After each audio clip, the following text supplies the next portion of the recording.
আসসালামু আলাইকুম। আমরা আছি এখন বড়ইহিল। এই জায়গাটার নাম হয়েছে বড়ইহিল মেঘালয় পর্বত। খুব ভালো লাগে দৃশ্যটা, অনেক সুন্দর একটা দৃশ্য, মনোরঞ্জিক দৃশ্য। এটা মেঘালয় পর্বত, ইন্ডিয়াতে বড়ইহিল। জায়গাটার নাম হয়েছে বড়ইহিল। বড়ইহিল জায়গাটার নাম হচ্ছে বড়ইহিল।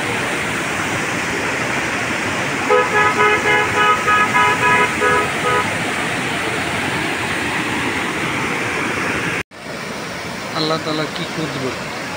নদী নাই, খাল নাই, কোনো ড্রেন নেই। আল্লাহ কুদরতে পাবে পাহাড় থেকে কিভাবে ঝর্ণার পানি পড়তেছে। সুবহানাল্লাহ। আল্লাহর অসীম, আল্লাহ বড় মেহেরবান। আল্লাহর প্রশংসা করে শেষ করা যাবে না। কি সৌন্দর্য! সুবহানাল্লাহ।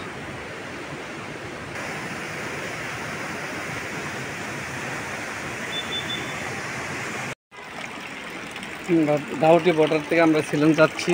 এই যে পাহাড় থেকে কিভাবে পানি পড়তেছে, অটোমেটিক আল্লাহর কি কুদরত। ঠিক আছে, এই পানি এখন আমি খাবো।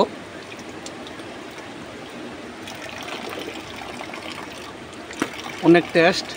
আর এটা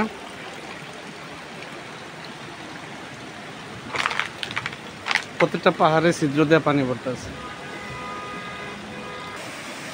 এই ঝর্ণা পানিতে এই এলাকার স্থানীয় ছেলেরা গোসল করতেছে, খুব আনন্দ করতেছে। আল্লাহর কুদরতিভাবে পানি পড়তেছে। সুবহানাল্লাহ। আর যারা আসলে খুব ভালো লাগবে। যারা আসেন নাই তারা দেখেন, শেয়ার করেন, লাইক দেন, আর আমাকে উৎসাহ দেন। আমরা এই জান্নাতে গোসল করব না, সামনে এক বড় জান্নাত আছে, আমরা এই জান্নাতে গোসল করব ইনশাআল্লাহ।